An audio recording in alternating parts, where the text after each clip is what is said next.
Come on guys, have you join? Actually 7:45 नहीं, मैं 7:40 को लेने वाली थी। स्टाफ का मैसेज 7:45 आ गया ना।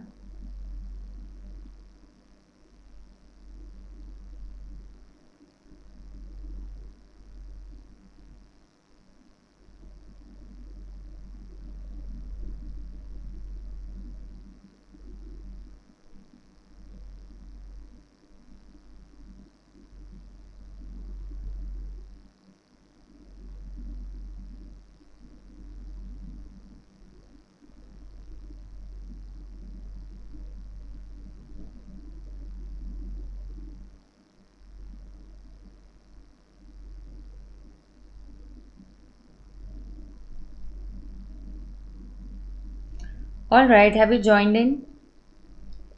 So we'll get started then.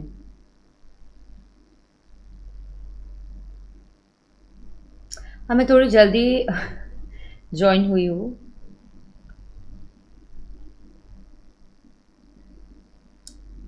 Yup, staff ने मैसेज 7:45 का डाला था, बट माई प्लान वो 7:40।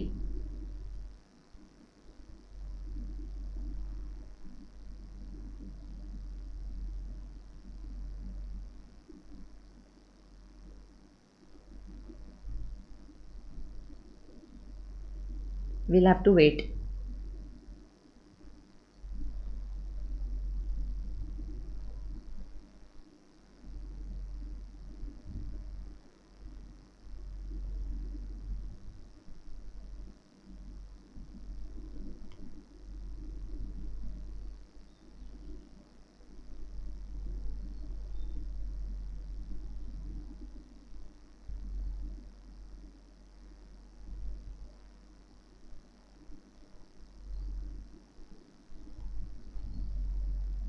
कर ले स्टार्ट क्या?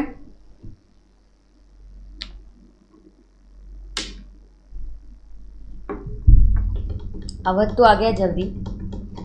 हाँ, क्लास 7:45 की थी, मैं थोड़ा जल्दी आ गई हूँ ना।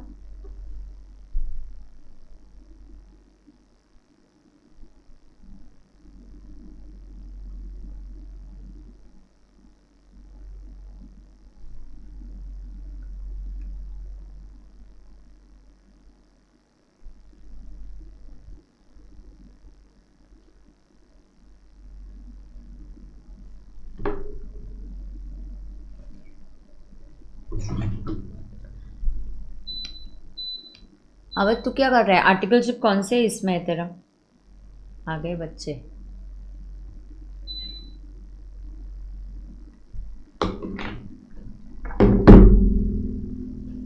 चल, good morning, good morning, let's get started. So आज का जो प्लान है वो सेक्शन फाइनल के dear students, CMA students can watch this, CS students can watch this.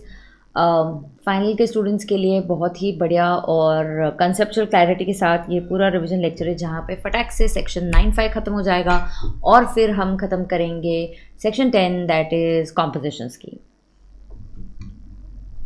Jyoti, you are not attending lectures, where were you?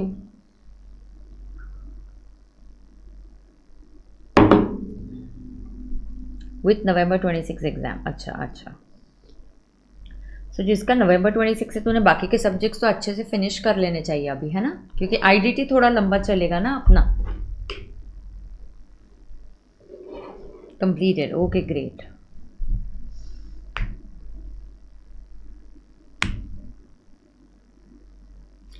चलो,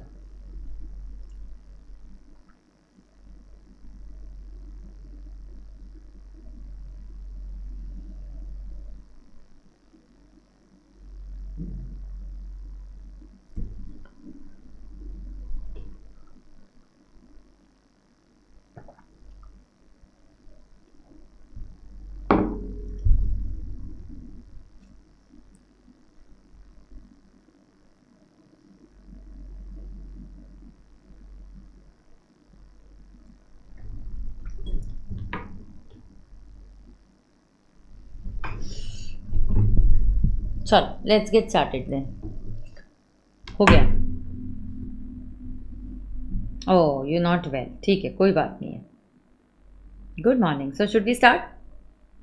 चलो, So plan ऐसा ही, are you guys okay with this plan that I do revision today and today is Friday and Saturday को भी हम revision lecture लेके हम Monday से नया चैप्टर स्टार्ट करेंगे, क्योंकि सप्लाई के चैप्टर को शायद 2 पार्ट लग जाएंगे कल, और अगर लगा तो फिर संडे का एक दिन रिवीजन लेक्चर लेना पड़ेगा और फिर हम मंडे से फिर नया टॉपिक स्टार्ट कर देंगे. Are we all okay with this? Yes. चल.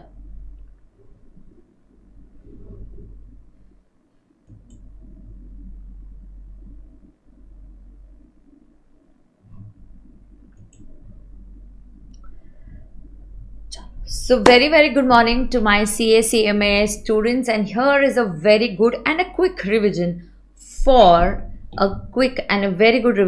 section 9.5 where eco in case of notified services is liable to pay GST, and the next is the composition scheme. तो बहुत जल्द फटाक से मैं composition scheme के सारे आपको पार्ट करवा दूंगी, right? Yes, so here we go. अब बहुत ध्यान से सुनेंगे और समझ के लेंगे, ठीक है? अब बहुत ध्यान से सुनेंगे और समझ के लेंगे. सेक्शन 9 जो है इसके प्रीवियस एक रिवीजन लेक्चर अवेलेबल है जहाँ पे मैंने सेक्शन 9.1, 9.2, 9.3, 9.4 ये आपके साथ कंप्लीट कर दिया. Now I am on section 9.5, correct?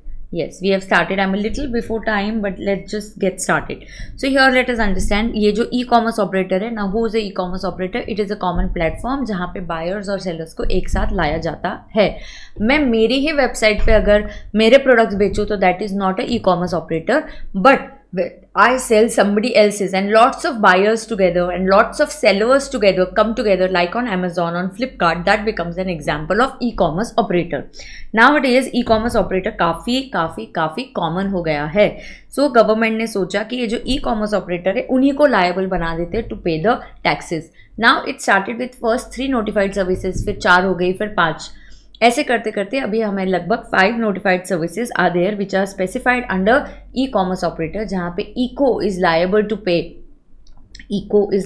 पे द GST. ना if I tell you the first example, okay, जैसे कि एग्जाम्पल है ट्रांसपोर्टेशन ऑफ पैसेंजर्स का बेटा. तो पहले किसका एग्जाम्पल है यहाँ पे मैं आपको लिख के बताती हूँ.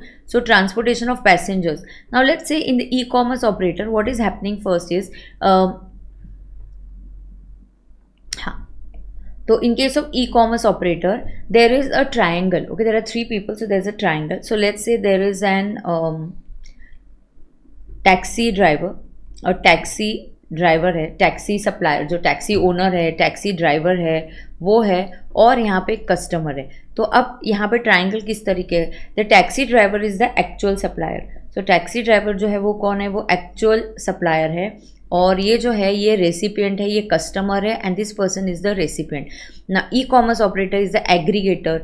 सो this is a digital platform which brings together all the taxi drivers and the customers together, correct? Now what happens in this cases, let us understand. इस केस में क्या होता है, अब इस केस में क्या होता है, इस e commerce operator that is Ola and Uber, इनको हम लोग क्या मानेंगे, इनको बोला जाता है let us treat them as deemed supplier and they will be liable to pay GST under section 9.5. Remember जब भी आपको 9.3, 9.4, 9.5 वाला टैक्स पे करना होता है, you have to always pay it in cash to the government. You can not use ITC, okay, आप ITC का क्रेडिट नहीं ले सकते.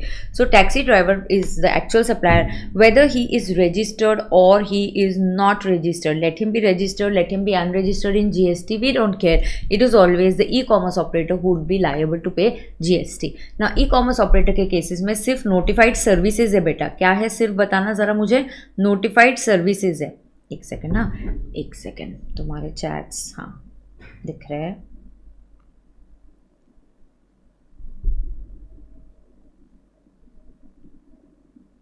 Yes, so e-commerce operator में क्या होता है, there are notified services, okay, and no notified goods. So सिर्फ notified services के केस में e-commerce operator will become liable to pay GST. ठीक है, yes. अब इसमें कौन सी notified cases है हम समझ के लेते हैं. तो पहला जो है ट्रांसपोर्टेशन, तो हमने एक काइंड ऑफ आपको ये बोला था कि याद रखने के लिए हमने ये बोला था, yes, ये देखना, ये 9.5 हमने बोला था कि आप कैब करके किसी आपने कुछ बंगलो बुक किया है एयरबीएनबी पे, so you have booked a bungalow on Airbnb, that is a hotel room accommodation आपने बुक किया है। आप कैब करके वहाँ पे पहुँच जाते हो, वहाँ पे आप खाना स्विगी और जोमेटो से मंगा लेते हो, तो आप स्विगी जोमेटो करते हो, फिर अर्बन क्लैब से आप मसाज वाले को बुलाते हो, और उसके बाद आप वहाँ पे कहीं लोकल कुछ शॉपिंग करने जाते हो, वो अभी भी रेडी नहीं रहता है, तो आप पोर्टर को बोलते हो यार मुझे जल्दी से डिलीवरी दे दे। Correct, yes. तो इस तरीके से याद रखना है कि ट्रांसपोर्टेशन ऑफ पैसेंजर्स की services, hotel accommodation services, restaurant services, and you have these urban clap वाली सर्विसेज जहाँ पे हाउस कीपिंग, कारपेंटर, इनकी जो सर्विसेज है, ये भी सर्विसेज आपकी 9(5) में नोटिफाइड है, एंड प्लस पोर्टर जो रिसेंटली ऐड हुआ है। Right, now let us understand over here. Now यहाँ पे उन्होंने क्या बोला है, लेकिन यहाँ पे बहुत क्लियरली बोला है कि अगर आप है ना, आप जस्ट एक बार है ना, अलग अलग टाइप के जो टैक्सीज होते हैं ना, आपको मैक्सी कैब मिलता है, मतलब 6 से ज़्यादा लोगों के लिए भी एक आप इनोवा टाइप्स एसयूवी टाइप आप बुक कर सकते हो, जहाँ पे 7-8 लोग एक साथ आ सकते हैं, तो वहाँ पे आपकी कॉस्ट काफ़ी डिवाइड हो जाती है बेटा।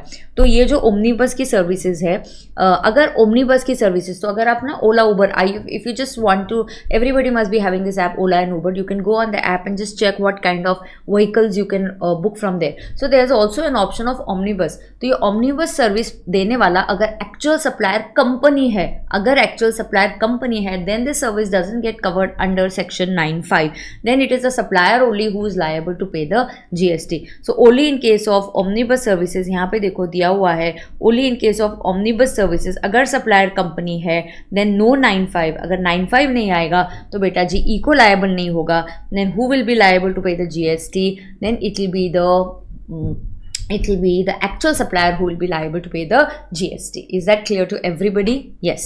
तो पहली सर्विसेज है ट्रांसपोर्टेशन ऑफ पैसेंजर्स। सो ये नोटिफाइड सर्विसेज के केस में ECO would be liable to pay the GST। अब उसके बाद अगला जो होता है, ओके नाउ, हाँ, अब अगली जो सर्विस है, प्लीज अंडरस्टैंड, होटल अकोमोडेशन। तो हम कैब से गए, कहाँ गए, होटल में गए, कैब से गए, होटल में गए, होटल जाने के बाद खाना खाया, अर्बन क्लैब की सर्विसेज बुलाई, एंड हमने कुछ चीज़ें मंगानी थी तो पोर्टर कर लिया, बराबर है, यस। लोकल डिलीवरी को पोर्टर बोलते हैं। अब यहाँ पे होटल अकोमोडेशन सर्विसेज में बट बहुत इंपॉर्टेंट मुद्दा है कि is your hotel the actual supplier अगर रजिस्टर्ड है, अगर आपका एक्चुअल सप्लायर रजिस्टर्ड है तो वही GST पे करेगा ना। कैब वाले केस में वो रजिस्टर्ड है या रजिस्टर्ड नहीं है, GST को उनके ऊपर भरोसा नहीं है, they are very very unorganise sector. आप रजिस्टर्ड हो या रजिस्टर्ड नहीं हो, we don't care, we want only the ECO to pay GST under section 9(5). लेकिन हाँ, और ओमनीबस इज द एक्सेप्शन कि अगर ओमनीबस वाली सर्विसेज इज प्रोवाइडेड, कौन सी ओमनीबस वाली services through the e-commerce operator is provided and the original supplier is a company, then the original supplier that is the company would be liable to pay GST। Is that clear to everybody? Yes. Is that clear to everybody? Correct. अब hotel के case में क्या है, जैसे कि मैंने ना make माई trip या मैंने ताज होटल का बुकिंग किया, so on MakeMyTrip मैंने ताज होटल का अकोमोडेशन बुक किया था। Is Taj hotel already registered? Yes ma'am. तो who will pay GST under this? Taj hotel will pay, perfect. लेकिन अगर मैंने एयरबीएनबी या मैंने मेक माई ट्रिप से किसी ऐसे होटल, या आजकल बहुत से होते हैं staycations, you get lovely bungalows and home stay kind of a thing. So just recently मैंने मेरा एक फार्म हाउस बनाया और वहाँ पे मैंने आपको वो एयरबीएनबी पे डाल दिया, तो मैं अभी तक रजिस्टर्ड नहीं हूँ। So if the actual supplier is not registered, so hotel accommodation की सर्विस देते वक्त जो एक्चुअल सप्लायर है वो नॉट रजिस्टर्ड है, then e-commerce operator will pay. Okay, then who will pay? Tell me. Then e-commerce operator will pay. Then e-commerce operator will pay. Is that clear to everybody? Yes. उसके आगे जाएंगे और देखेंगे housekeeping service में भी वैसा ही है। अगर जो एक्चुअल सप्लायर है, जैसे कि अर्बन क्लैब से अगर कोई कारपेंटर आता है, अगर वो एक्चुअल सप्लायर है और वो GST में रजिस्टर्ड है, तो फिर he is liable to pay GST under a forward charge. But if he is not registered, then ECO is liable to pay GST under section 9795। सो हम कारपेंटर और होटल वाले के लिए बोलते हैं कि आप रजिस्टर्ड हो तो आप ही पे कर दो। इनको कैसे पता चलेगा? ई कॉमर्स ऑपरेटर इनको रजिस्ट्रेशन कराते वक्त बोलेगी भाई आपको अगर जीएसटी नंबर है तो बता दीजिए, फिर आपका जीएसटी नंबर है तो आप ही पे करोगे, आपका जीएसटी नंबर नहीं है तो हमें पे करना पड़ेगा under section 95। Let me tell you, इन आगे जाके हम जब टीडीएस टीसीएस पढ़ने वाले हैं तो खास करके मैं आपको बता दूं, e commerce operator either it is liable to pay GST under section 95 और ऐसी सर्विसेज या गुड्स के ऊपर जहां वो लायबल नहीं होता 95 में पे करने के लिए, it has to collect TCS. So TCS is there in a syllabus, yes it is very much there in a syllabus and we are going to study that. Now आगे ECO will be liable to pay GST. अब housekeeping भी हो गया, उसका example है urban क्लैब। अब उसके आगे जाएंगे रेस्टोरेंट सर्विसेज। अब रेस्टोरेंट सर्विसेज में बोला है कि अगर आप रेस्टोरेंट और eating joints are located at a specified location then they not covered under section 95, then 95 is not applicable and when 95 is not applicable the actual supplier will be liable to pay GST. लेकिन अगर यह restaurant से जहाँ से आपने स्विगी जोमेटो किया, आपने स्विगी जोमेटो जहाँ से खाना मंगाया वो restaurant is located at other than a specified location, then 95 is going to be applicable and then eco will be liable to pay GST।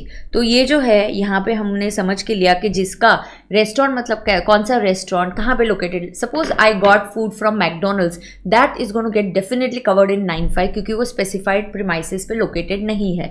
लेकिन अगर मैंने मैरियट होटल से खाना मंगाया, मैंने कॉन्ड्रैड से खाना मंगाया जहाँ पे होटल सर्विसेज भी है और रेस्टोरेंट भी है, मतलब होटल रूम्स भी है और रेस्टोरेंट भी है, तो जहाँ पे ऐसा होटल मैंने ऐसे रेस्टोरेंट से खाना मंगाया जिसके ऊपर होटल रूम्स भी है और रूम्स का टैरिफ लास्ट ईयर में 7,500 पर यूनिट पर डे से ज़्यादा है।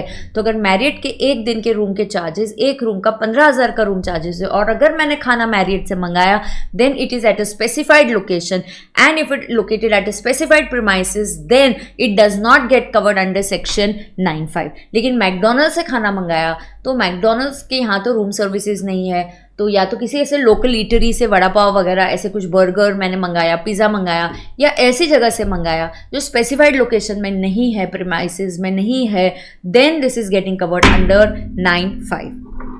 करेक्ट ना। ऐसा रेस्टोरेंट ना कौन सा होता है? ऐसा होटल जहाँ पे लास्ट ईयर का पीपीवाई प्रीसीडिंग प्रीवियस ईयर में tariff exceed 7,500 per day per unit और that hotel has also filed a declaration. ये डिक्लेरेशन उन्होंने लास्ट ईयर के लास्ट क्वार्टर में, मतलब जैन फेब मार्च के अंदर उन्होंने डिक्लेरेशन दे दिया कि हाँ हम एक स्पेसिफाइड प्रीमाइसेस पे लोकेटेड है, so we are a specified premises. ऐसा डिक्लेरेशन उन्होंने दे दिया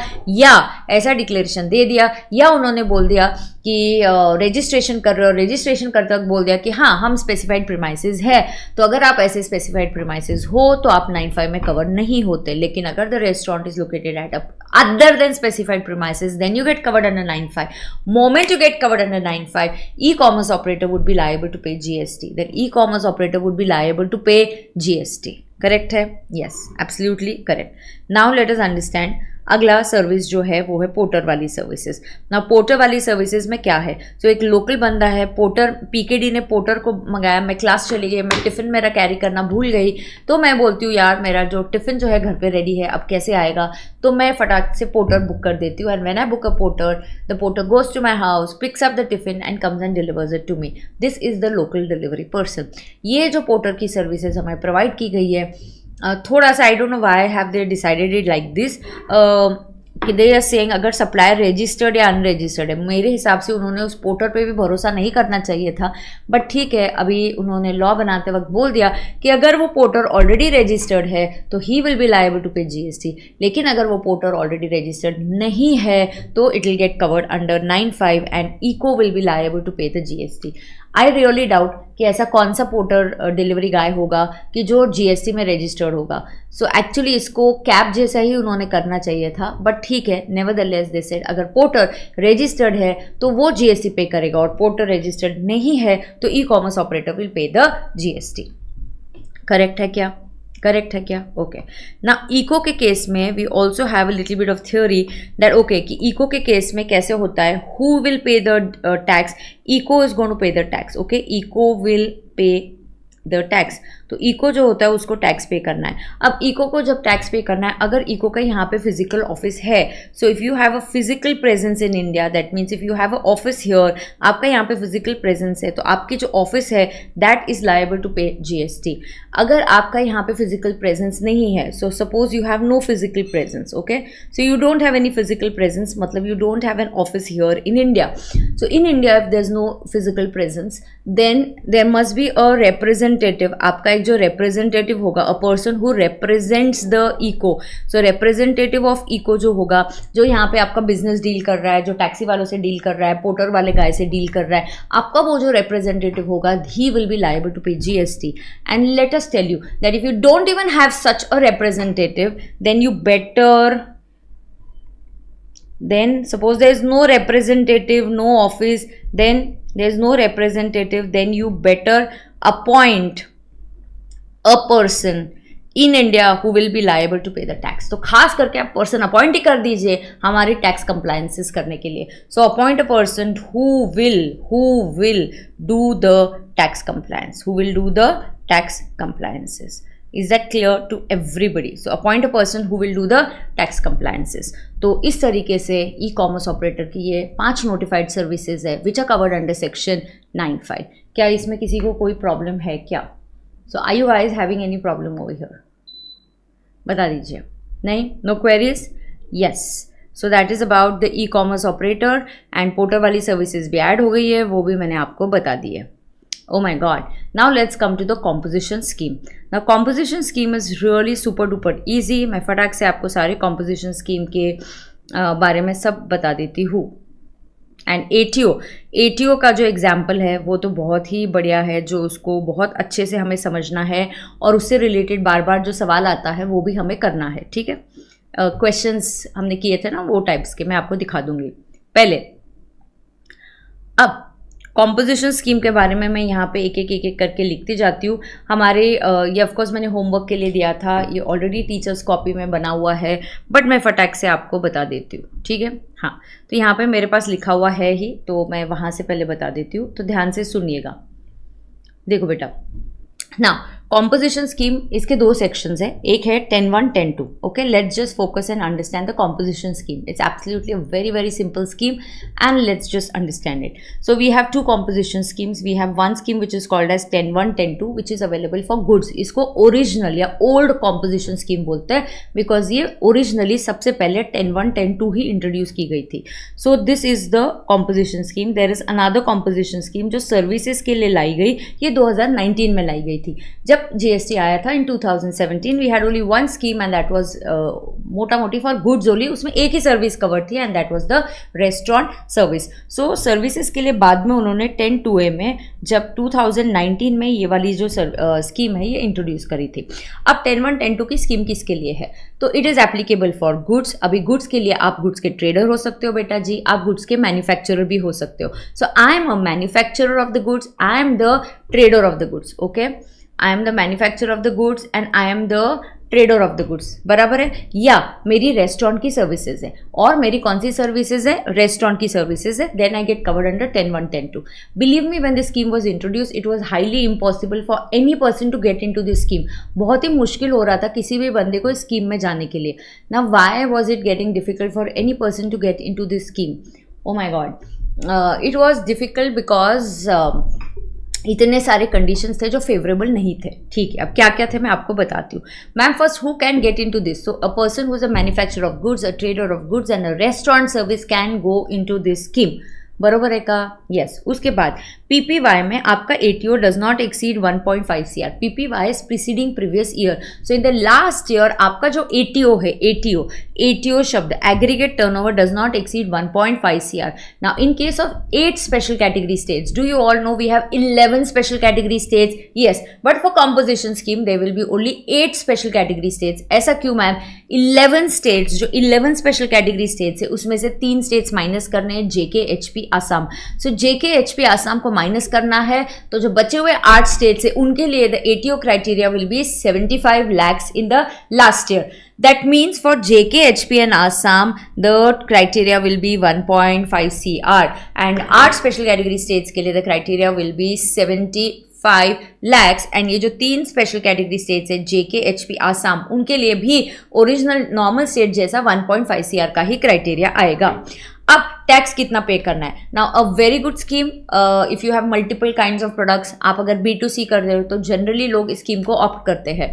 तो अगर आप ट्रेडर हो तो आपको 1% ऑफ टैक्सेबल टर्नओवर देना है, जी हाँ। और अगर आप मैन्युफैक्चरर हो तो आपको 1% ऑफ टोटल टर्नओवर देना है। टोटल से मेरा मीनिंग होता है कि चाहे एग्जम्प्ट वाले गुड्स हो, चाहे टैक्सेबल वाले गुड्स हो, जो भी गुड्स हो, आपका जो टोटल टर्नओवर है उस पर आपको 1% टैक्स देना है। लेकिन अगर ट्रेडर होता है तो वो भाई सिर्फ टैक्सेबल टर्नओवर पे देगा। ट्रेडर्स ने इलेक्शन के टाइम मोदी जी के पास गए थे और उन्होंने बोला यार don't make us pay tax on the total turnover, make us pay tax only on the taxable turnover. तो नोटिफिकेशन इशू किया गया और फिर ट्रेडर्स के लिए 1% ऑफ टैक्सेबल टर्नओवर कर दिया गया।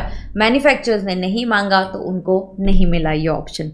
अब रेस्टोरेंट सर्विसेज के लिए 5%। सो व्हेनेवर आई से 1 और 5 it is 0.5% CGST, 0.5% SGST, and when I say 5% for restaurant, it is 2.5% CGST and 2.5% SGST. Perfect. Now, क्या ये बंदा टैक्स कलेक्ट कर सकता है? नहीं, you are not allowed to collect tax, and because you are not allowed to collect tax there is no question of you being able to issue a tax invoice. So composition dealer जो है बेटा ये tax invoice issue नहीं कर सकते, इनको bill of supply issue करना पड़ता है। इनफैक्ट इनको बिल ऑफ सप्लाई पे मेंशन करना पड़ता है कि I am a composition supplier and I am not eligible to collect taxes. I need to mention this. कहाँ कहाँ मेंशन करना होता है? मुझे मेरे बिल ऑफ सप्लाई में मेंशन करना है और मेरे प्लेस ऑफ बिजनेस पे भी मुझे मेंशन करना है। So I have to mention this on my bill of supply, I have to mention this on my place of business that I am a composition supplier who is not eligible to collect any taxes. Correct. तो ये tax invoice नहीं दे सकता। Do you understand the meaning of this? तो अगर मैं composition supplier हूं and I am selling goods to Radhe, मैं राधे को गुड्स बेच रही हूं, तो राधे का जो परचेज, मैं सेलर हूं, राधे के लिए परचेज है, Radhe can not claim ITC because ITC लेने के लिए मुझे टैक्स इनवॉइस ही चाहिए। तो राधे इस चीज का क्रेडिट नहीं ले सकते। तो persons buying, so purchases from composition scheme are not eligible for ITC, are not eligible for ITC। Okay. अब कॉम्पोजिशन सप्लायर खुद उसके जो इनपुट्स होंगे उस पर भी कहीं ना कहीं GST के टॉपिंग्स हो सकते हैं, वो ITC नहीं ले सकता। So composition supplier basically breaks the ITC का पूरा सप्लाई चेन वो ब्रेक करता है। वो जो सेल करता है सामने वाले को वो टैक्स कलेक्ट नहीं कर सकता, सामने वाला उसका ITC नहीं ले सकता। वो जो खुद परचेज करता है उस परचेजेस के ऊपर जो भी GST की टॉपिंग्स होंगी उसका ITC उसको नहीं मिलेगा। So you can not claim ITC on your inputs, you cannot claim ITC। Correct. आगे जाएंगे। Can he do interstate outward supply? Interstate outward supply करना अलाउड नहीं है। सो इंटरस्टेट सेल आप जिस दिन करोगे उस दिन आप कॉम्पोजिशन स्कीम से बाहर चले जाओगे। आप जिस दिन इंटर सेल करोगे तो आप क्या हो जाओगे? आप कॉम्पोजिशन स्कीम से उस दिन बाहर चले जाओगे, आपको एग्जिट करना पड़ेगा। तो आपका इंटरस्टेट इनवर्ड सप्लाई अलाउड है but interstate outward supply allowed नहीं है। So many times they'll give you in the question, what will they say? That I am doing interstate purchases, हाँ allowed है, composition में you can stay, but I want to do interstate, I am selling to neighboring states, I am doing interstate supply, no it is not allowed, then you are outside composition scheme। बराबर है क्या? Yes. तो interstate outward supply sell allowed नहीं है, माने exports भी allowed नहीं है। Correct. Now you can not supply services through ECO but luckily now you are allowed to supply goods through ECO. पहले जब ये स्कीम आई थी ना बेटा, क्लियरली बोला गया था कि आप गुड्स भी नहीं सेल कर सकते इको के थ्रू। तो भाई कोई भी ये स्कीम नहीं लेगा। आजकल everything is online, so if you are not letting me sell the goods on Amazon, on Flipkart, then I don't want your composition scheme. So then they said no, agreed। वो भी तुरंत नहीं बोला, कुछ ही साल पहले 23 के आसपास लगभग आया होगा ये, कि हमने बोल दिया ठीक है भाई, you are now eligible to sell goods through e-commerce operator. So you can sell goods through e-commerce operator, but you still cannot sell services through e-commerce operator. So if you sell any services through e-commerce operator, आप ineligible बन जाते हो। ठीक है, ठीक है। अब आप गुड सेल कर सकते हो, ये बहुत इंपॉर्टेंट वेलकम चेंज लाया, बट काफ़ी लेट लाया उन्होंने, but that's fine. You can not be a manufacturer of notified goods. So जो नोटिफाइड गुड्स होते हैं ना, ice cream, ice, edible ice, pan masala, tobacco, aerated waters, then you have those fossil bricks and you have roofing tiles, ये जो होते हैं ये सारे आपके नोटिफाइड गुड्स है। और अगर आप इनके मैन्युफैक्चरर हो तो आप कॉम्पोजिशन स्कीम नहीं ले सकते बेटा, बट अगर आप इसके ट्रेडर ऑफ नोटिफाइड गुड्स हो तो बिल्कुल आप ये कॉम्पोजिशन स्कीम ले सकते हो। So trader of notified goods can take composition scheme, but manufacturer of notified goods cannot claim, manufacturer of notified goods cannot claim composition scheme. Is that clear to everybody? Okay, now let us understand. हाँ, जब ये scheme आई थी उन्होंने बोला नहीं नहीं कोई service देना अलाउड नहीं है, you can't give any service, no service is allowed, only restaurant service is allowed. Then many people were like अरे what is all this, do you genuinely want us to take the scheme? जैसे कि बहुत से लोग people came forward, they said how are you saying service is not allowed? They said why, what is the problem? They said we will tell you, not one, will tell you 3-4 problems. क्या क्या problem है? तो मैं बोलती हूँ कि मैं ना एक मैन्युफैक्चरर हूँ। मैं कौन हूँ बोलो? एक मैन्युफैक्चरर हूँ। मैंने ना मशीन मैन्युफैक्चर की है, लेकिन as a part I sometimes also do repairing of this machine. तो मैं रिपेयर्स भी करती हूँ, मैं कंप्यूटर बेचती हूँ, मैं ट्रेडर हूँ, मैं उसका रिपेयर का काम भी करती हूँ। So I am providing some services. या मेरी शॉप है, मेरे पास एक्स्ट्रा एक खाली जगह पड़ी है, वो मैंने रेंट पे दिया, रेंटिंग इज अ सर्विस।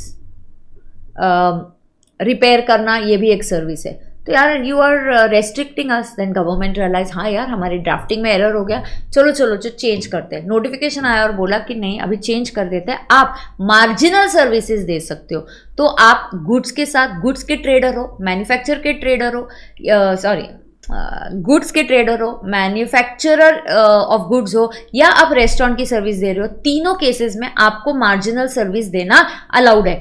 तो लोग बोले मार्जिनल सर्विस कितना देना अलाउड है? ओके, सो दिस मार्जिनल, इसके ऊपर आईसीएआई को सवाल पूछना बहुत ही पसंद है। अब मार्जिनल सर्विसेज मतलब कितनी? Now I can give marginal services. Now what are these marginal services? ओहो, these marginal services are 10% of turnover in state of last year or 5 lakhs whichever is higher. So 10% of turnover in the state of last year. So बहुत important है, turnover in the state of last year or 5 lakhs whichever is higher. तो लोगों ने बोला यार बहुत कम limit है। क्यों? क्योंकि मेरा तो ब्याज का भी बिजनेस है, मैं तो इंटरेस्ट कमाता हूँ। Interest is also a service, but interest is a exam service, वो अलग बात है। बट मैं इंटरेस्ट, मेरा ब्याज का बिजनेस है, मेरे पास जो पैसे है मैं उसको ब्याज पे चढ़ाता हूँ और मुझे इंटरेस्ट मिलता है। तो हमने बोला कोई बात नहीं है, आपका जो इंटरेस्ट है, whatever interest you earn, okay, we will not count it in your ATO also, and we will not count it in that service वाला फैक्टर। टैक्स देने के लिए भी हम काउंट नहीं करेंगे उसको। 10% सर्विस के लिमिट में आ रहा है कि नहीं, उसमें भी काउंट नहीं करेंगे हम। आपका ये 10% का एटीओ कहीं पे भी काउंट नहीं करेंगे, एटीओ में भी ऐड नहीं करेंगे। So there is a question like that, I will be doing that, I just give a recap of those questions also. तो उस टाइप के क्वेश्चंस भी हैं जहाँ पे मैं वो आपको कवर करके दे दूंगी। So interest on loan will not be counted in the service criteria, ATO criteria, for tax calculations, कहीं पे भी ये काउंट नहीं होगा। कूल। अब उसके बाद और एक बात उन्होंने बोली, you should not supply non taxable goods. So अगर आप नॉन टैक्सेबल गुड्स सप्लाई करते हो तो आपको फिर ये स्कीम नहीं मिलेगी, आपने नॉन टैक्सेबल गुड्स का सप्लाई नहीं करना चाहिए। तो कौन से गुड्स नॉन टैक्सेबल है? We have 6 goods which are non taxable. One is liquor for human consumption. Liquor में आजकल ENA भी आ जाता है, एक्स्ट्रा न्यूट्रल एल्कोहल जो होता है।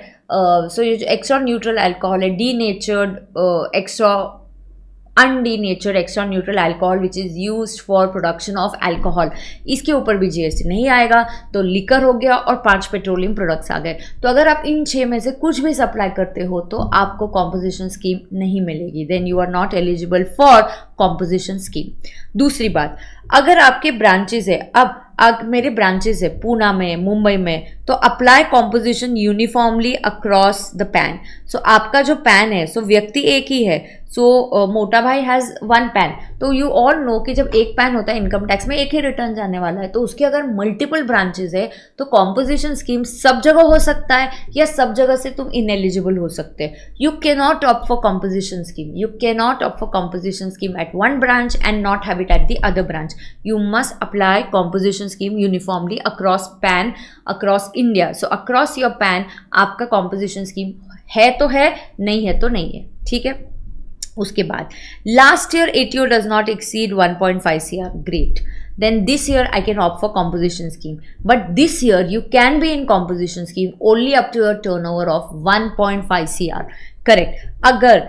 अगर मेरा पीपीवाई में, now let's say suppose PPY last year का एटीओ किसके लिए देखते हैं कि मैं कॉम्पोजिशन के लिए एलिजिबल हूं या नहीं हूं। सो मैं लास्ट ईयर का एटीओ किसके लिए देखती हूँ कि am I eligible for composition और no. So suppose I am eligible, so current year can I opt for composition? yes I can opt because my ATO is only 80 lakhs which is less than 1.5 CR. Once you opt for composition, you can remain in composition scheme up to a ATO of 1.5 CR or up to an ATO of 75 lakhs in those 8 special category states. तो 1.8 अगर मेरा ATO बन गया तो पहले 1.5 तक तो आप composition scheme में रह सकते हो. So up to 1.5 CR I can remain in composition scheme. But now on the balance and the excess amount, तो 1.8 के ऊपर वाला amount कितना है बेटा? It is 30 lakhs. On this 30 lakhs I will be out of composition scheme. तो मैं composition scheme से बाहर हो जाऊंगी. तो I will be out of composition scheme. I will have to यहाँ पे 1.5 तक because I'm in composition I can't claim ITC. यहाँ पे मुझे नॉर्मल टैक्स देना पड़ेगा, और यहाँ पे ऑफकोर्स मैं ITC भी ले सकती हूँ. तो ऑफकोर्स इसलिए कॉम्पोजिशन डीलर को जब भी वो एग्जिट करे या एंट्री करे उसको स्टॉक के डिटेल्स देने पड़ते हैं, क्योंकि ITC में उसका कुछ स्पेशल पार्ट है जो हम ITC के चैप्टर में पढ़ लेंगे. अब ऐसे ही अगर ये बंदा, मैं हमेशा I like to give this example, see ये एक बंदा है मोटा भाई. अगर मोटा भाई का जो सेल्स हो रहा है, okay, so let's say he is a trader of computers, तो यहाँ उसका जो भी सेल हो रहा है, अब मोटा भाई की लायबिलिटी, किसी भी बंदे की liability, liable to pay tax. ना मोटा भाई से when am I liable to pay tax, that means when am I liable to pay tax to the government? Oh, you are liable to pay tax to the government in two cases. Now what are these two cases? एक है output वाली liability और दूसरी है RCM वाली liability. Output वाली liability और RCM वाली. अब मोटा भाई has opted for composition scheme. अब जब आप कॉम्पोजिशन स्कीम लोगे, आउटपुट वाली लायबिलिटी पे करते वक्त आपको वैसे भी आईटीसी नहीं मिलेगा. आपका जो भी सेल्स है, suppose his sales is during the year is like 55 lakhs, तो मोटा भाई क्या करेंगे? 55 lakhs पे मोटा भाई टैक्स कितना पे करेंगे? Directly 1% on 55 lakhs. करेक्ट. अब आरसीएम वाली लायबिलिटी, सो मोटा भाई क्या आपने कोई लीगल सर्विसेज ली है क्या? बोलते हैं हाँ मैंने लीगल सर्विसेज ली है ड्यूरिंग द ईयर, मैंने 1 लाख की लीगल सर्विसेज ली है. चलो तो हम लिखते 1 लाख पे 1%. ऐसा होगा क्या? नहीं, 1 लाख पे आपको 18% देना पड़ेगा.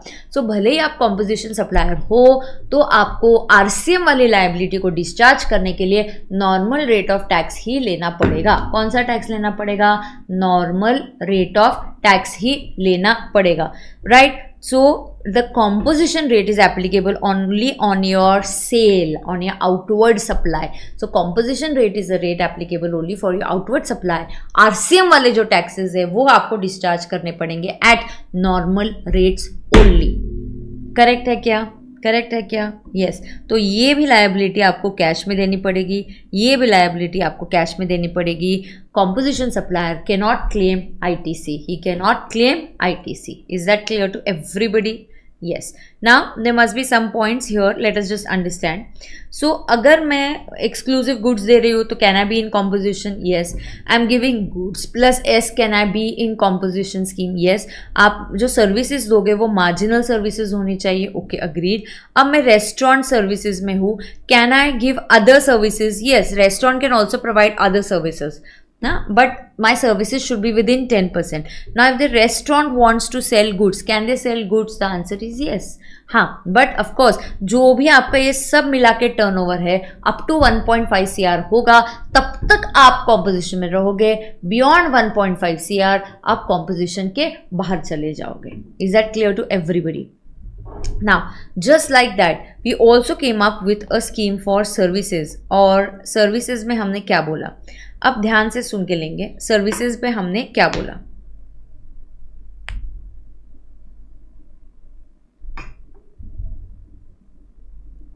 अब ध्यान देंगे. सर्विसेज में क्या बोला है? सर्विसेज वाली जो 10(2)(a) की स्कीम है ये आई लगभग, मैंने बोला आपको 2018 में. यहाँ बोला गया कि सर्विसेज के लिए what will be the ATO criteria. The ATO criteria for services will be 50 lakhs. The ATO criteria for services कितना होगा बेटा? 50 lakhs होगा. एटीओ का क्राइटेरिया कितना होगा? 50 lakhs होगा. तो लास्ट ईयर अगर मेरा 80 और 50 लाख है, this is for all states, मतलब यहाँ ना स्पेशल कैटेगरी स्टेट्स के लिए कोई अलग क्राइटेरिया नहीं है, स्पेशल कैटेगरी स्टेट्स के लिए यहाँ कोई अलग क्राइटेरिया नहीं है, ठीक है।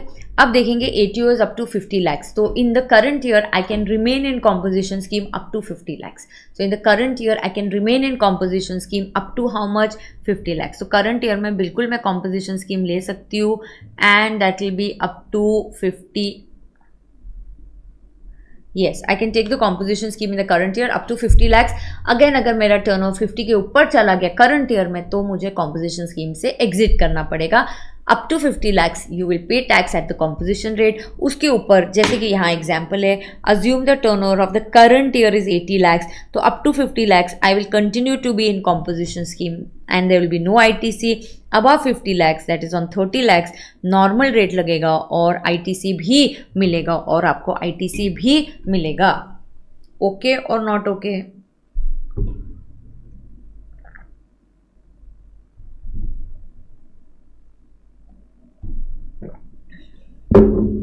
आगे जाएंगे, same things in services also, everything is same. खुद ITC नहीं ले सकते, cannot collect tax, cannot issue tax invoice, then what will you have to do? You will have to issue bill of supply। no interstate outward supply, export भी नहीं कर सकते। cannot sell services through eco, can sell goods through eco, yes, तो यहाँ पे cannot sell services, but of course there's a thing that can sell goods through eco, so can I sell goods through eco? yes I can sell goods through eco। RCM का tax अगर मुझे invert पे देना तो वो मुझे normal rates पे देना पड़ेगा, अग्रीड। अज्यूम अगर करंट ईयर का टर्नओवर, ये मैंने अभी बताया। Can not be a manufacturer of notified goods और सप्लायर ऑफ नोटिफाइड सर्विसेज, फिलहाल कोई सर्विसेज नोटिफाइड नहीं है। all the branches either all in composition or all outside composition, so you must apply composition scheme uniformly across PAN। तो आपका जो भी pan है उसके अगेंस्ट मुझे कॉम्पोजिशन स्कीम यूनिफॉर्मली अप्लाई करनी पड़ेगी, agreed. Not in supply of non taxable goods, तो मुझे नॉन टैक्सेबल गुड्स का सप्लाई नहीं करना है। I shouldn't be selling liquor, I shouldn't be selling the 5 petroleum products. Okay, interstate inward supply allowed है क्या? हाँ, but interstate outward supply allowed है क्या? नहीं। You can remain in composition till you attain the 80 of 50 lakhs and after that you will be after that आपको normal tax पे करना पड़ेगा। अब नोटिफाइड गुड्स कौन से हैं ये बता दिया, ice cream, edible ice, pan masala, tobacco, aerated water, fly ash bricks, building bricks, fossil meals की ब्रिक्स, अर्दन रूफिल टाइल्स जो रेड कलर की होती है, फॉसिल ब्रिक्स है ना वो बेटा ऐसे ग्रे कलर की, ऐश कलर की दिखती है वो, ये सब नोटिफाइड गुड्स है। इनके अगर आप मैन्युफैक्चरर हो तो आप कॉम्पोजिशन स्कीम नहीं ले सकते। आप अगर इनके ट्रेडर हो तो आप डेफिनेटली कॉम्पोजिशन स्कीम ले सकते हो, बराबर है क्या? यस। उसके बाद लेट अस अंडरस्टैंड नाउ, हाँ आपको पता है क्या कि can now if I want two of composition scheme, ठीक है, आपके पास कोई क्लाइंट आता है उसको कॉम्पोजिशन स्कीम लेना है, I want to take the composition scheme for goods, तो मुझे कॉम्पोजिशन स्कीम फॉर गुड्स लेना है, ठीक है।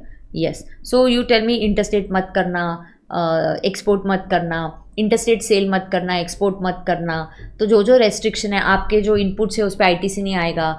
आप कस्टमर से बिल रेज करोगे तो आपको आपकी जेब से 1% टैक्स देना है, आपको सामने वाले से टैक्स कलेक्ट नहीं करना, टैक्स इनवॉइस इशू नहीं करना।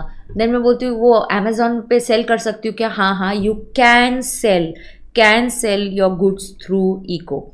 लेकिन अब प्रॉब्लम क्या हो जाता है, should we have to learn? Yes, you will have to learn the notified goods के names, yes you will have to learn। Okay, now composition scheme के जो गुड्स है ना, you can cell goods through E commerce operator. ना मैंने cell goods through ई commerce operator, फिर मेरे मन में डाउट आता है यार फिर मैं अमेजोन पे लिस्ट हो गई तो इंटरस्टेट सेल तो ऐसे ही होना है, तो इंटरस्टेट सेल ऑफ गुड्स हो गया तो मैं GST में से कॉम्पोजिशन में से बाहर आ जाऊंगी। नहीं, तो फिर अगर आप कॉम्पोजिशन सप्लायर हो प्लीज़ इन्फॉर्म द अमेजोन पे ई कॉमर्स ऑपरेटर को इन्फॉर्म कीजिए। एंड ई कॉमर्स ऑपरेटर को बोला गया है ऐसे लोग जो कॉम्पोजिशन में है, see to it that you develop your software in such a place that ये जो बंदा है मोटा भाई, ये his product should not be sold outside Maharashtra. तो बहुत बार आपको जब भी आप ऑर्डर प्लेस करते हो कभी कभी अमेजोन पे, आपको पूछा जाता है for confirmation of delivery put in your pin code. तो मुझे पिन कोड डालना पड़ता है। अगर मैंने पिन कोड डाल दिया तो मोटा भाई महाराष्ट्र का है, तो अमेजोन अपने सॉफ्टवेयर को ऐसे अपडेट कर देता है कि मोटा भाई can sell only to all pin codes which are within the state of Maharashtra. तो अगर आपने पिन कोड गुजरात का डाल दिया तो अमेजोन बोलेगा sorry, delivery to this address for this product is not available. So maybe this person is in composition scheme. तो e commerce operator को विथ इफेक्ट फ्रॉम 1 अक्टूबर 23, देखो कितना लेट 23 में ये प्रोविजन आया था, जहां I could sell goods through ECO. उसके पहले मुझे गुड्स थ्रू इको भी सेल करना अलाउड नहीं था, बहुत ही अत्याचार हो रहा था। Further with effect from 1 October, please understand, with effect from 1st October 23 a special procedure has been laid down। ये क्या बोलता है?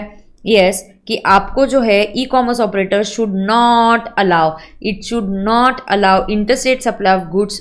okay, it should not allow interstate supply of goods for the said person, then it shall of course not allow। and इन्होंने जो भी इनके details है GSTR 8, ई commerce operator एक अपना रिटर्न भरता है GSTR 8, उसमें इन्होंने इनके सारे डिटेल्स, इनके सेल के डिटेल्स हमें बता देने चाहिए। That's it. yes, the e-commerce operator shall collect and pay TCS on supply of goods। वो TCS तो होता ही है, TCS के चैप्टर में मैं आपको वो पढ़ा दूंगी, बराबर है कि नहीं? तो वो हम कहाँ पढ़ लेंगे? TCS के चैप्टर में तो हम पढ़ ही लेंगे वो बात। अरे हो के नहीं? यस। तो ये क्या हो गया हमारा ई कॉमर्स ऑपरेटर के कंडीशंस हमने समझ ली। अब हम समझते ATO कैसे निकालते हैं। ठीक है, अब समझते ATO कैसे निकाला जाता है। और right, late us understand this very very carefully.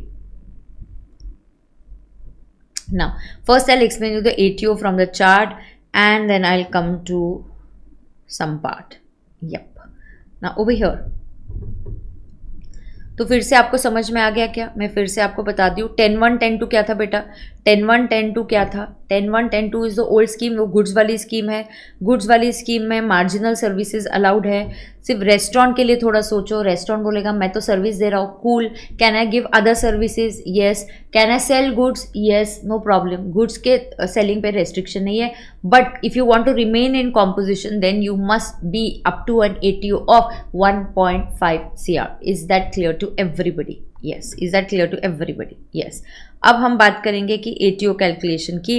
हाँ, नाउ अगर कोई जैसे मेरे इंटर के स्टूडेंट्स हैं तो बेटा आप ये वाला लेक्चर देख सकते हो। आपको लगा कि मेरे जो मैराथन लेक्चर्स है 2 दिन में मैंने पूरा GST कंप्लीट किया है, आप वो वाले भी लेक्चर्स मेरे देख सकते हो, कोई प्रॉब्लम नहीं है। All lectures applicable for May 26 are also applicable for September 26। Right, now over here let us understand ATO। अब पहले मैं ATO की डेफिनेशन आपको यहाँ से बताती हूँ। ठीक है, yup. Now pause and understand. ठीक है, ATO इंक्लूड्स व्हाट? ATO का मतलब क्या है पहले तो मुझे बताओ। Aggregate turnover. टर्नओवर इस शब्द का अर्थ क्या होता है? सेल्स। तो बॉस मुझे मेरा सारा सेल्स रिकॉर्ड करना है, आपको मुझे सिर्फ आपका सेल्स बताना है। हाँ, अब मेरा सेल्स ऐसा भी हो सकता है जो टैक्सेबल है, जिसपे मैं टैक्स दे रही हूँ। भाई टैक्स देना है तो दे दो, टैक्स पे करना अलग बात है, टर्नओवर होना अलग बात होता है। तो my ATO will include intrastate, interstate supply between DDP, ये सब इंक्लूड हो जाएगा। ठीक है, अब देखना ATO में टैक्सेबल सप्लाई आएगा, हाँ क्योंकि वो मेरा सेल है। ओके भाई, एग्जाम सप्लाई आ जाएगा, वो भी मेरा सेल है। एग्जाम में 3 सप्लाईज आते हैं। अब कौन से 3 सप्लाईज एग्जाम में आते हैं? एक होता है nil rated, that is let's take an example of jaggery, उस पर GST का रेट नील है तो GST नहीं आता है, तो वो एग्जाम सप्लाई है। या it's Holi examined by way of notifications. Okay, exemptions के चैप्टर में हम ये नोटिफिकेशन पढ़ते हैं। उसके बाद आपका नॉन टैक्सेबल सप्लाई है। आपका कौन सा सप्लाई है? नॉन टैक्सेबल सप्लाई, माने liquor and 5 petroleum products. Ma'am लेकिन नॉन टैक्सेबल सप्लाई करना अलाउड नहीं है। हाँ, ड्यूरिंग द ईयर करना अलाउड नहीं है। अगर लास्ट ईयर आपने किया होगा तो ATO में ऐड हो जाएगा। वैसे ही एक्सपोर्ट्स, इंटरस्टेट सप्लाई मैम करना अलाउड नहीं है। हाँ, कब करना अलाउड नहीं? करंट ईयर में। लेकिन बाय चांस किसी का लास्ट ईयर में था और करंट ईयर में वो नहीं करने वाला इंटरस्टेट सप्लाई, तो why can't he go for composition? He can go for composition. CA will tell him, boss अब लास्ट ईयर तक तुम इंटरस्टेट कर रहे थे, अब बोलते नहीं अभी मैंने मेरा बिजनेस सब कट डाउन कर दिया है, I want to go for composition scheme. ऐसे okay, no problem then. So ATO जो है ये कौन से ईयर का काउंट हो रहा है? लास्ट ईयर का काउंट हो रहा है। और करंट ईयर में रेस्ट्रिक्शन है कि इंटरस्टेट नहीं कर सकते, एक्सपोर्ट नहीं कर सकते, नॉन टैक्सेबल गुड्स का सप्लाई भी नहीं कर सकते।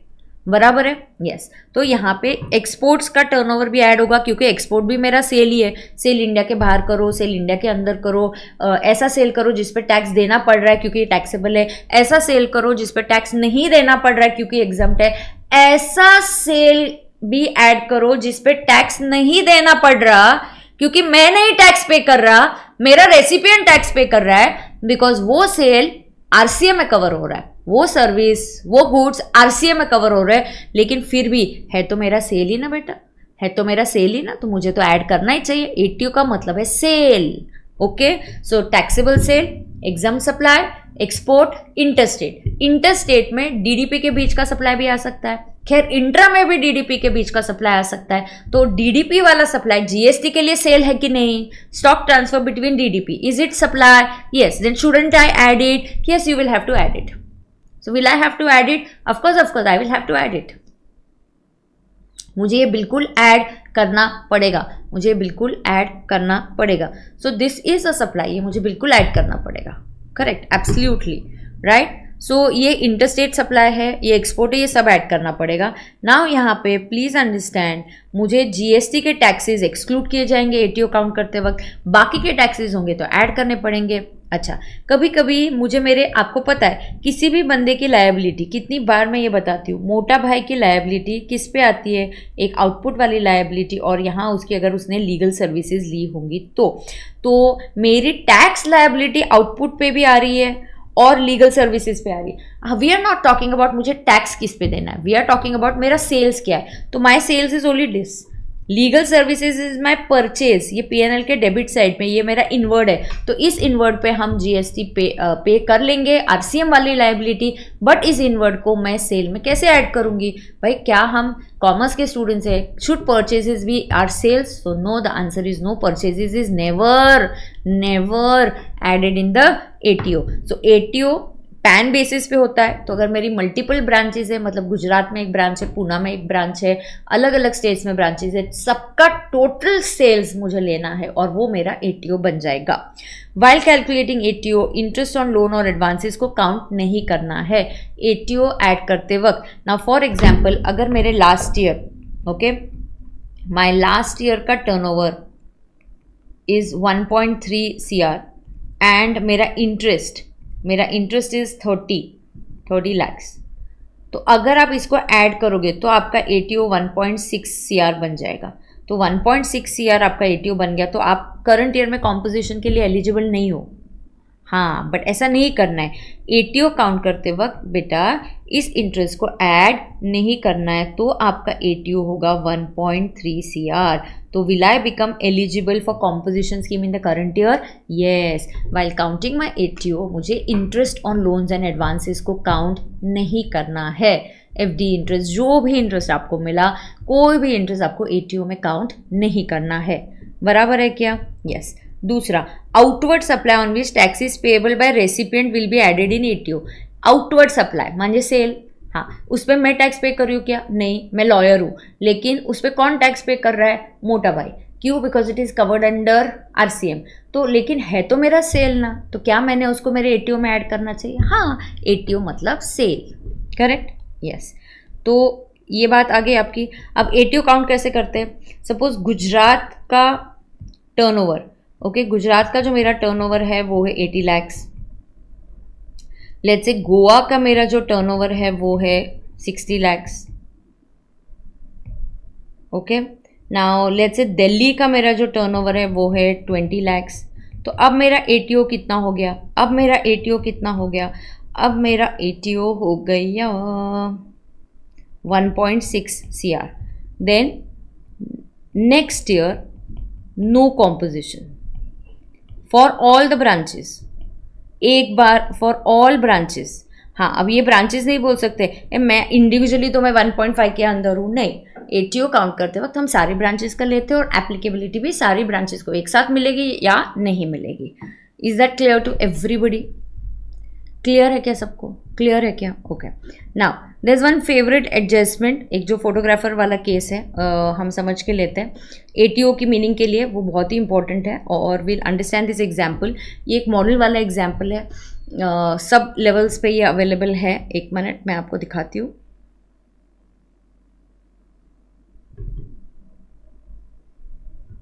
फोटोग्राफर वाला एक एग्जाम्पल है।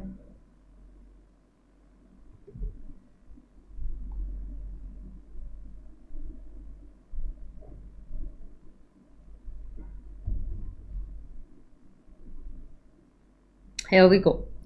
Yes, चंपक ये नाम का एक फोटोग्राफर है। सो यहाँ पे आपको समझ के लेना है।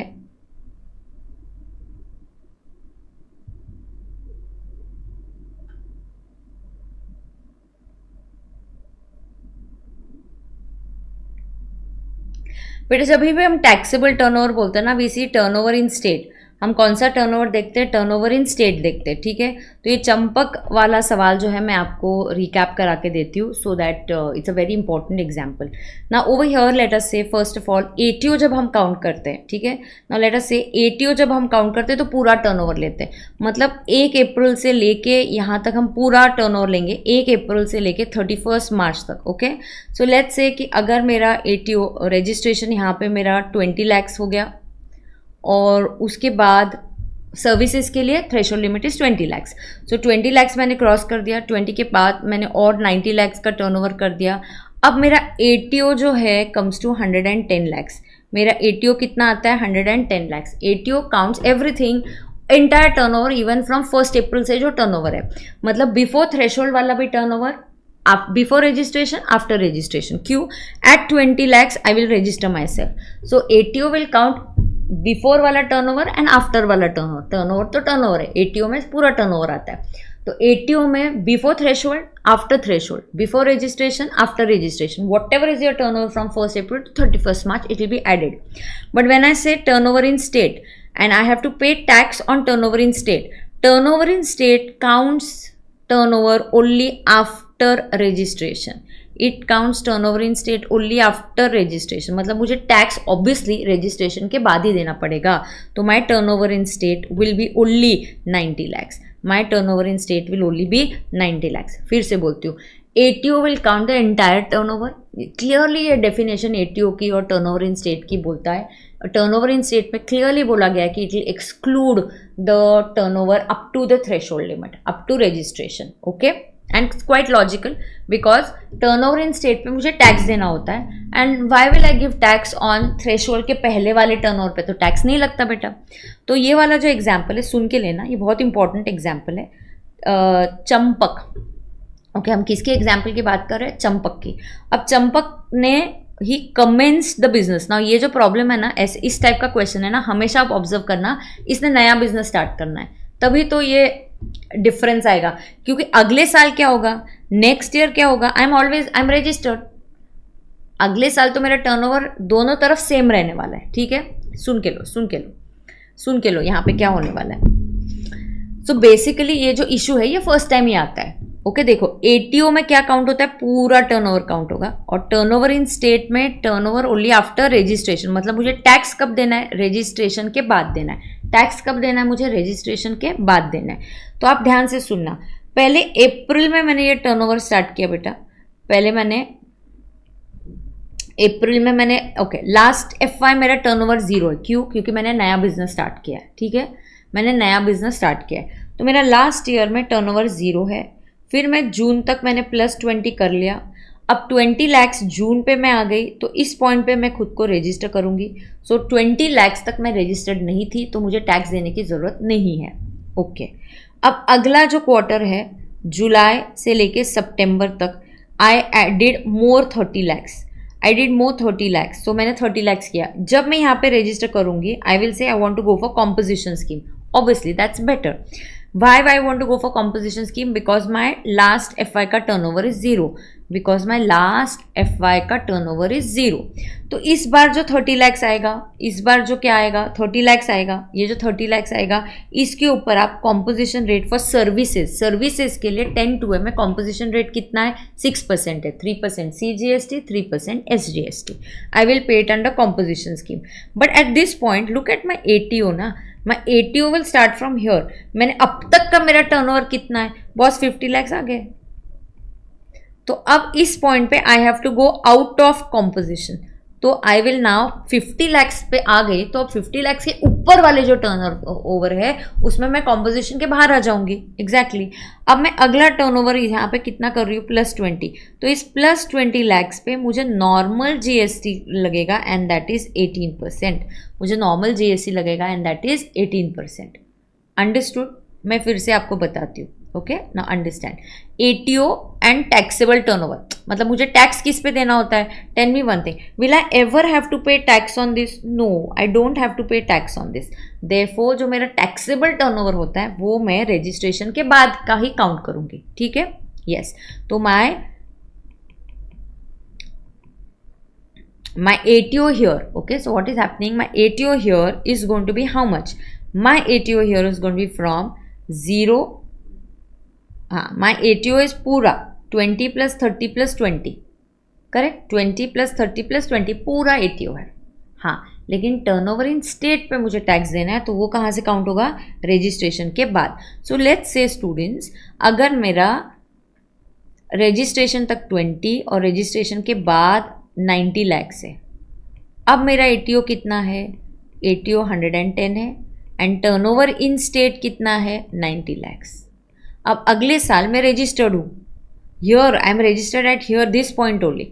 ओके, अब मेरा टर्नओवर है 120 लैक्स। अब मेरा एटीओ भी 120 और मेरा टर्नओवर भी 120। क्यों? क्योंकि मैं रजिस्टर्ड हूँ, क्योंकि मैं क्या हूँ? रजिस्टर्ड हूँ।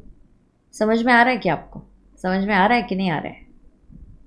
एक मिनट रुको।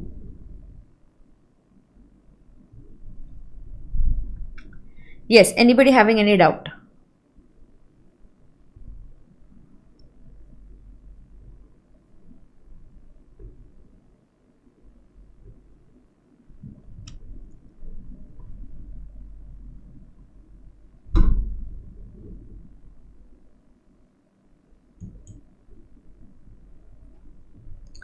किसी को कोई डाउट है क्या? बोलो। What do you want me to do now? अच्छा, अब प्रोसीजर टू एग्जिट। अब एग्जिट एंट्री, पहले तो एंट्री बोलो। एंट्री के कितने पॉइंट्स है आपको? कॉम्पोजिशन स्कीम में मुझे एंट्री करना है, तो कितने पॉइंट्स है? 2। अगले साल आइधर आपको अगले साल ही एंट्री करनी पड़ेगी, या आप नया रजिस्ट्रेशन ले रहे हो। जैसे ये बंदा ये नया रजिस्ट्रेशन ले रहा है, तो क्या ये जून से कॉम्पोजिशन में आ सकता है? हाँ, ये आ सकता है। लेकिन अगर मैं नया इस साल ऑलरेडी रजिस्टर्ड हूँ, मैंने बोला नहीं नहीं मुझे कॉम्पोजिशन स्कीम पसंद नहीं है, हाँ, बाद में मुझे रियलाइज हुआ यार अच्छा है मैंने लेना चाहिए, तो अब wait for this year to get over. Either you enter in the next year or you enter along with registration. Either you enter in the next year or you enter along with registration. तो registration के time में आप entry कर लो, या अब अगले साल को एंटर कर देना। अब एग्जिट कब होगा? एग्जिट के 3 मोड्स है। आपको ऑटोमेटिक एग्जिट करना पड़ेगा क्योंकि आपने इंटर स्टेट सप्लाई कर लिया, या आपका टर्नओवर 1.5 CR, 75 लैक्स, 50 लैक्स ये क्रॉस कर दिया, या आपको वॉलंटरीली एग्जिट करना है। आपको लग रहा है नहीं नहीं मेरे कस्टमर्स बहुत जिग जिग कर रहे हैं, क्या आप टैक्स इनवॉइस नहीं दे रहे, I think I want to exit, so you exit, no problem. So you choose the date कब से आपको एग्जिट करना है। जिस दिन आपका इंटरस्टेट सप्लाई हो गया उसके आगे 7 दिनों के अंदर आपने इंटीमेट करना चाहिए, और उसी दिन आप इस स्कीम के बाहर चले जाओगे, और उसी दिन आप इस स्कीम के क्या चले जाओगे? बाहर चले जाओगे। अब removal by the tax department. Tax department को लगा यार ये वैसे ही एलिजिबल नहीं था, इसने गलत फ्रॉडुलेंट तरीके से गलती से ले लिया, ये इनएलिजिबल है, तो डिपार्टमेंट आपको एग्जिट करवाएगी। एग्जिट करवाएगी तो आपको पेनल्टी भी लगाएगी, और आपको पेनल्टी लगेगी कि भाई आपने क्यों लिया था ये ब्रांच, क्यों लिया था आपने ये कॉम्पोजिशन स्कीम। बराबर है? यस।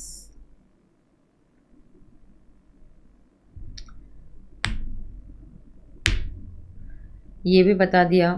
अगर आप इनएलिजिबल हो तो आपको पेनल्टी लगाई जाएगी 73, 74 की। बिल्कुल।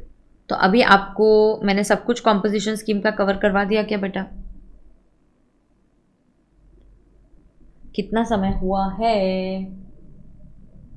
I think this is quite good. So composition scheme की अगर आप लगता है तो एक बार जस्ट मैं कोई क्वेश्चंस आपके साथ एक बार डिस्कस कर सकती हूँ, बट मेन तो क्वेश्चन वो चंपक वाला ही था जहाँ पे हमने ये सारा डिस्कस कर लिया।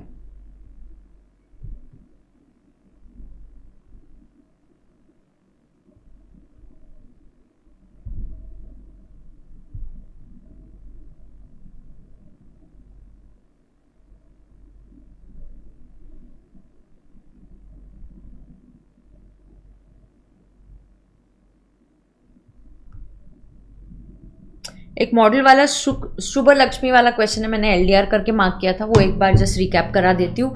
कॉम्पोजिशन में आपको लग रहा है मेरा कुछ एक्सप्लेनेशन में रह गया होगा तो आप बता सकते हो। Shubh Lakshmi foods is engaged in restaurant service in Maharashtra in the financial year 23-24, मतलब they saying last year it had a turnover of 140 lakhs, ये देखो 140 lakhs फ्रॉम रेस्टोरेंट सर्विस।